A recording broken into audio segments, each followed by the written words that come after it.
Hi everyone, it's great to see you. I am back to talk about another shade perennial that I love, the Brunnera. So I've heard a lot of different pronunciations for this plant. Brunnera, Brunnera, Brunnera. Whatever you say is absolutely fine with me. I probably will say it a couple different times during the course of this video, so please forgive me if it's not the way you pronounce this plant. I love the plant, and that's the important thing. This is a silver heart Brunnera. And the reason I love this plant, well, okay, there's a couple reasons. First, rabbit resistant, which is really high on my list this year. The leaves are thick. They're not really fuzzy. They're almost prickly fuzzy. It doesn't make you want to touch them. So just like me, the rabbits don't want to eat them because of that texture. The other reason I love them is, to me, they look a lot like a caladium.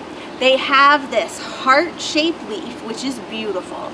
They have a pattern with veining, often with kind of a silvery cast like this one has.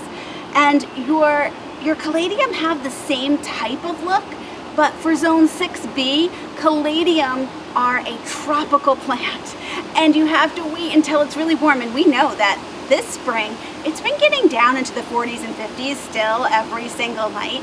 That does not make your caladium happy, but your Brunnera would be very happy. So I can have that same effect in my shade garden and not have to worry about the weather as much in the colder zones. So maybe consider that if you also love caladium, but maybe can't have them as much as you would like in your garden.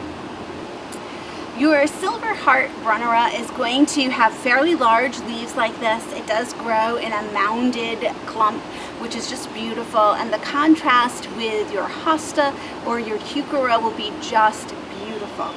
So this is going to be my next shade recommendation. If you are out shopping for your shade garden, consider getting a Brunnera if you don't have one yet.